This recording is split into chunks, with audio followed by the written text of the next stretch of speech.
Manoloana kosa ny tranga nisy ny seho tetsy anivon'ny fiangonana METM Zoara Famonjena Antohomadinika dia manana ny heviny sy ny ambarany taranaky ny mpanorina ny fiangonana METM izay tsy mankasitraka tanteraka ny zava-misy izay iainan'ny fiangonana amin'izay tsy mifanaraka amin'ny sata mifehy sy ny rafitra misy ny fiangonana. Jemimara Daniela sy Mami Rasamuely. Mifanohitra amin'ny vina izay nentin'ny mpanorina ny fiangonana METM na ny missiona evangelika teratany eto Madagasikara ny zava-misy eo amin'ny fiangonana METM Zoara Famonjena. Raha ny ambarany Dr Rakotobe Andriamaro izay isan'ny taranaky ny mpanorina ny fiangonana METM dia tsy tokony hisy izao zavatra izao satria ny missiona mihitsy no voakasika amin'izany. Sa mahita fa tsy misy na vita mitovy aminy dia maninona no enjehana inona loatra ny tena antony dia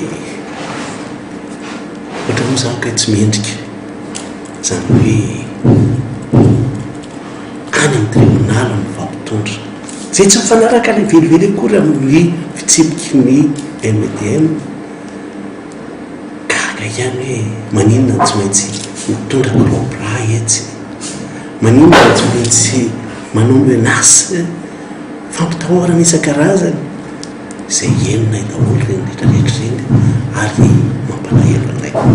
Izay tompoko eritretina efa tsy aritray izay taranaky ny mpanorina dia indrindra zanaky ny mpanorina ny tena tsy mipanafa tsy milava izay.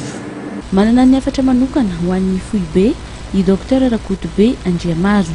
Ka iova fenitra amin'izay ny foibe METM satria efa hita ihany fa nisy korotana maro dia maro tao ao na dia ohatra ny hoe milamina fotsiny azy izy amin'izao fotoana izao ny sasany le filaminana dia filaminana ataontsika hoe équilibre instable.